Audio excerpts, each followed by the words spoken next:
Let's get to the latest headlines, and we begin with breaking news this morning. President Kamala Harris calling for an international war crimes investigation over Russia's war in Ukraine.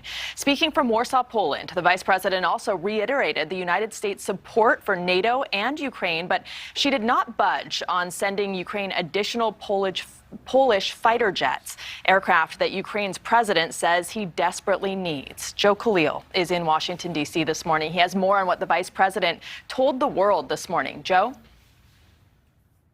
Yeah, Ruta Bayan, I want to begin where I think she made news on two fronts. One is that she did say that, yes, there should be an investigation for war crimes against Russia and that the world should be watching it. Up to this point, the White House has not forcefully and explicitly said that they see war crimes committed and thrown their support behind an investigation. So this is big that Vice President Harris, standing next to Polish leaders, said this. The other piece of news she made is that there's going to be $50 million in additional humanitarian aid from the United States filtered through the UN that will go to Poland, specifically for Ukrainian refugees. They've taken in more Ukrainian refugees, about 1.5 million, than any other country has so far.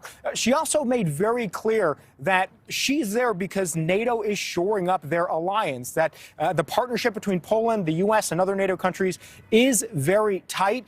She talked in visceral terms about that hospital attack, unprovoked, and women who needed care having to leave there because of a Russian attack. Here's a little bit of what she said going further. We will do everything together, in partnership, in solidarity, to support what is necessary at this very moment in terms of the humanitarian and security needs of Ukraine and the Ukrainian people. The United States' commitment to Article 5 is ironclad.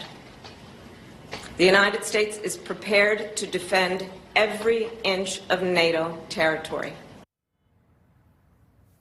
Now, as you mentioned off the top, Ruta Bay, what she did not reference, and she got a question, but she sort of talked around it, was this diplomatic situation with these fighter jets. Poland has offered to move fighter jets that are in Poland now to a U.S. airbase in Germany, and then they would be filtered over to Ukrainian fighters. The Pentagon has been pushing back on this because they don't want it to seem as though it's a provocation to Russia. But you got a lot of calls in the U.S. that are saying, Republican and Democrat, that the Pentagon should move forward on this. I imagine that this is going to be discussed further as she continues her meetings today with Polish leaders. But a lot of implications coming with that move, if that is what they choose to do. Joe Khalil, thank you. And today, Vice President. Thank you so much for watching. Make sure to click on the red subscribe button below so you can get more of NewsNation's fact-driven, unbiased coverage.